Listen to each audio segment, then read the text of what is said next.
ಮಾತಾಡಿ ಇರ್ತಕ್ಕಂಥ ಒಂದು ಅವಕಾಶ ನನಗಿದೆ. ಅದರಲ್ಲಿ ನನಗೆ ಭಾಳ ಅದೃಷ್ಟ ಕೂಡ ಈ ಜನ ಕೊಟ್ಟಿದ್ದಾರೆ ಅಂತ ಹೇಳಿ ಭಾವಿಸ್ತೀನಿ.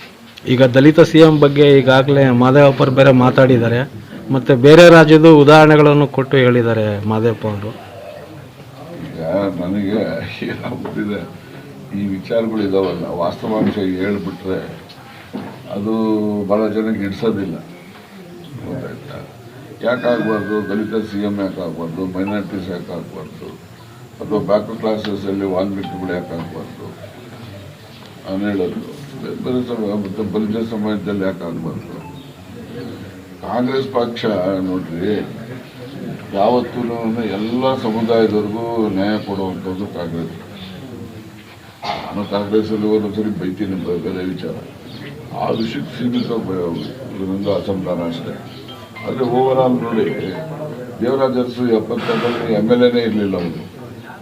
ಅವರು ಮುಖ್ಯಮಂತ್ರಿ ಮಾಡ್ತಾರೆ. ಯಾಕೆಂದರೆ MLAಗಳು ಹೆಚ್ಚಿನ ಸಂಖ್ಯೆ ಅವರು ಒಲವು ತೋರಿಸೋದ್ರಿಂದ ಅವ್ರನ್ನ ಮಾಡ್ತಾರೆ. ದೇವರಾಜ ಅರಸುಗೆ ಇನ್ನೊಬ್ಬ ಅರಸು ಜಾತಿಯವನಿಲ್ಲ MLA ಪ್ರಪೋಸ್ ಮಾಡೋಕ್ಕೆ.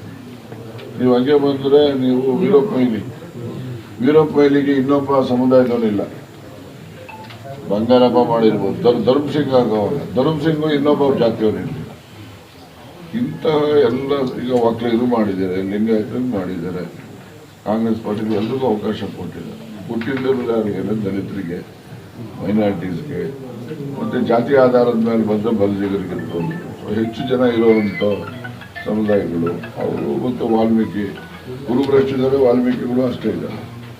ಇಲ್ಲೇ ಸಿದ್ದರಾಮಯ್ಯನವರೇ ವಾಲ್ಮೀಕಿ ನಾವು ತಿಳ್ಕೊಳ್ತೀವಿ, ಆ ಪ್ರಶ್ನೆ ಬೇರೆ.